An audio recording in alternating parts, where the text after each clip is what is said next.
Everyone, I'm meteorologist Charlie Ironmonger. Thank you so much for joining me today for your 11 a.m. news and weather updates from the First Alert Desk. Now, we've got two counties today that are under a code orange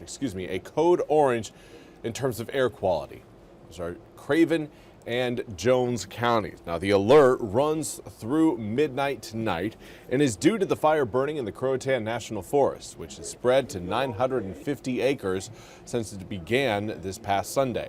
Now, the Forest Service says the Black Swamp fire is about 60% contained as of yesterday evening.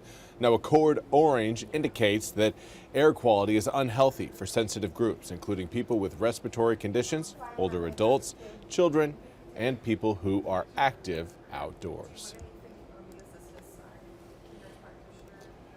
And the Real ID deadline is coming up soon. Again, we are 1 week away from the beginning of Real IDs being required for domestic air travel within the U.S. NBC's Tom Costello has more on the transition. 7 days and counting till Real ID becomes a reality. Okay, sir, do you know about the Real ID? Oh, yes. All right, sir. You have till May 7th to get that. At airports nationwide, a last-minute push with the TSA handing out reminder flyers. Please make sure that we're giving this to every passenger that presents without a Real ID. While a dozen states plus D.C. report more than 90% compliance with the Real ID law, 16 states are under 50% compliance. The lowest in the country is New Jersey. Just 17% have Real IDs, followed by Pennsylvania, Maine, Alabama, and Arizona. But getting a Real ID appointment at local DMVs can take weeks. There's a multitude of appointments online for other things, but zero appointments for the Real ID, so that's kind of nerve-wracking. The Real ID deadline has been postponed 4 times already. It's taken 20 years since the Real ID law was passed in direct response to the 9/11 hijackings. We want to make sure that we know who's on the plane. New Real IDs have a star, a California bear, or say enhanced in some states. If you don't have a Real ID or a passport, be prepared. You could be selected for extra TSA screening. For passengers who don't have the Real ID, how much extra time will the screening take?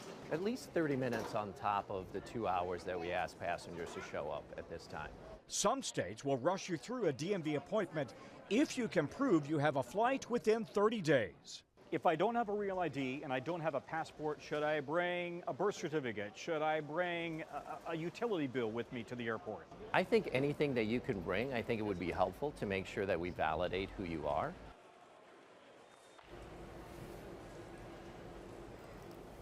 And again, that was Tom Costello reporting. We now turn our attention to your weather forecast, where skies right now looking mostly sunny, but there is a thin layer of high clouds slowly starting to work its way over eastern North Carolina skies. Let's take a look at what we've got through our visible satellite, and we do have a little bit more cloud cover right now near the Virginia line.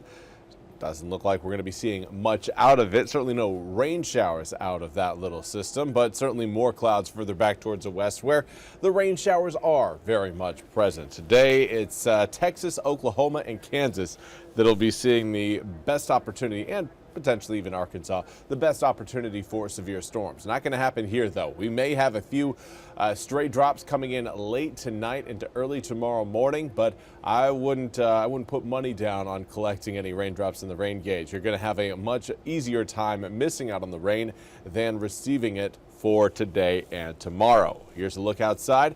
Washington cam again showing mostly sunny skies. 77 degrees, comes with a west-southwesterly breeze at about 14 miles an hour. Humidity has risen a little bit over the past 2 days. As we made our way through really Monday, we were seeing humidity, your dew points ranging in the low to mid 40s, in some areas even down into the 30s. Now we're seeing dew points closing in on 60 degrees. That is a sign that we are again getting a better opportunity for rain chances. The more moisture you have in the air, the easier it is to squeeze some rain out of it. Now we also want to maintain our moisture content in the air due to, again, the wildfires that are currently present across the east, particularly the one we mentioned just a few moments ago, the Croatan National Forest wildfire near the Black Swamp. Now you can see that smoke plume certainly more subdued than what we had yesterday, but winds today have actually picked up speed. So for those of you watching around Havelock, if you're smelling the smoke, that's it. That's why you've got a west-southwesterly wind that's pretty much blowing that smoke directly towards you, and that's going to be the case throughout most of today.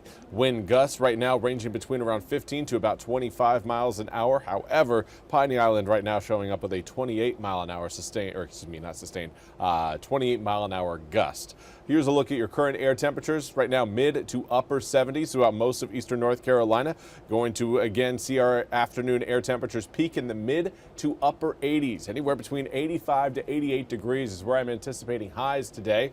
Again, mostly sunny skies. There will be a few clouds coming up this afternoon, but the southwesterly winds and the mostly sunny skies will still be able to take us into that mid to upper 80s range. Later on tonight, cloud cover will thicken up. That will allow us to really maintain a lot of the heat we gained today into tomorrow. We'll start out the day in the mid to upper 60s between 7 and 8 a.m. Cloud cover will start to break apart at times through the day, but it's going to be a partly to mostly cloudy day coming up for tomorrow. Winds out of the south-southwest at about 5 to 10 miles an hour. Now, rain chances will certainly be quite a bit higher as we head towards the weekend, but we may have a few stray drops later on tonight into the early hours of tomorrow morning. This right here is tomorrow, Thursday, 7 a.m., and a few lingering showers near the Albemarle Sound, but certainly nothing that's going to be widespread and get everyone wet. No thunderstorms really in the forecast either, at least coming up for tonight into tomorrow. But later on down the line, we are looking at, again, a cold front that will eventually bring us quite a bit of, well, thunderstorm potential.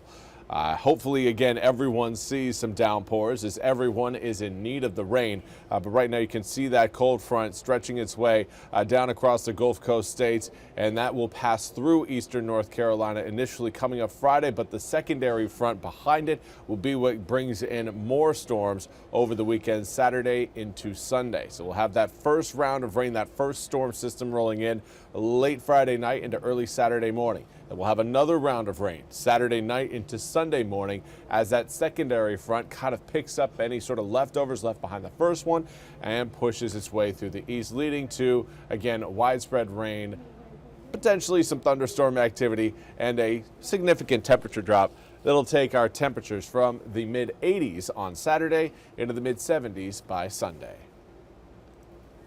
That's all we have time for today's 11 a.m. news and weather update from the First Alert Desk. I want to thank you all so much for joining me today. We'll be back with more news and weather coming up after the break. Until then, I hope you all have a wonderful day.